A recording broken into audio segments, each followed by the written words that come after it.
Spider-Man was shot and went to see a doctor, where he learned that he was dying. Things got even worse when his powers began to fade away. He started losing his grip on walls and other abilities. His friends, including Wolverine, became deeply worried and gathered some of Marvel's greatest minds to help him. After running several tests, Reed Richards determined that Peter was dying from cellular decay linked to his radioactive nature.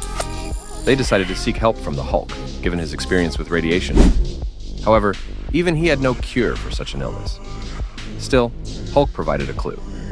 Peter was then sent to Wakanda, where he enjoyed life for a short while before Black Panther informed him that he couldn't help either. When science proved powerless, there was only one path left: magic. The answer was found, but it was grim. Doctor Strange explained that Peter's illness had supernatural origins, and there was nothing that could be done. But that no longer mattered, because as Peter was processing the news, Morlun suddenly appeared and beat him nearly to death, leaving him to die in a hospital bed. Morlun wanted to save her, consuming his soul, so he waited until Peter was taken to the hospital.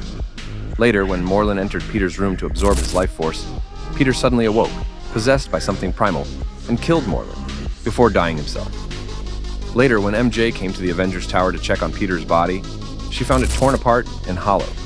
It turned out that this wasn't the real Peter. The real one had been hidden inside a web cocoon under a bridge, communicating with a giant spider.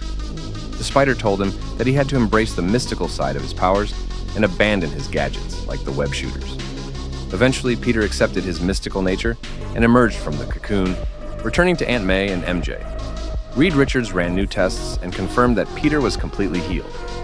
When he went back into battle, spikes shot from his wrists, and instead of artificial webbing, he now used organic webs, having fully embraced his true spider nature.